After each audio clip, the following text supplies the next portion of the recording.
The human mind is not designed to oversee the whole system. And that simple truth explains a lot of the confusion people experience when they're on their consciousness path.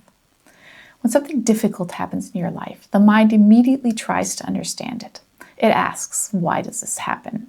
What caused it? And what do I need to do differently next time? That's not wrong per se, it's just how the mind works. The mind is built to navigate cause and effect, linear time, before and after. But oneness focusing doesn't operate on that level. Oneness focusing works systemically. It doesn't look at one moment in isolation. It looks at the entire field. It doesn't ask what caused the problem. It asks what is ready to be integrated now. And that difference is crucial.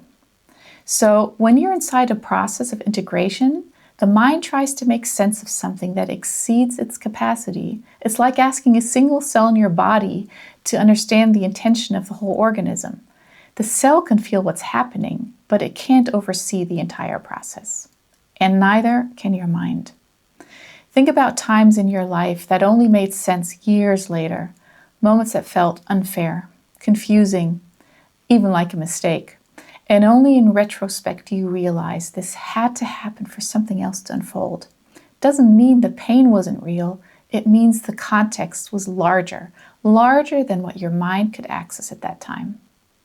Oneness focusing operates from that larger context, not to withhold information from you, but because the system doesn't unfold step by step for the mind's comfort. It unfolds according to coherence. And this is where we humans are challenged, because allowing the systemic process to unfold requires trust. Trust in the larger order. Now, trust does not mean being passive.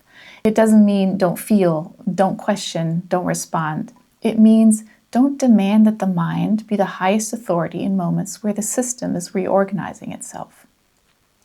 When ego structures are activated and dissolving, the mind loses its usual reference points. Old explanations no longer work. Old strategies stop producing results. And that can feel really, really frightening. But from the perspective of oneness focusing, it's not chaos. It's reorganization.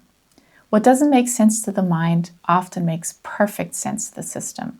So if you're in a phase where things don't make fully sense yet, you don't need to force clarity. You don't need to understand everything.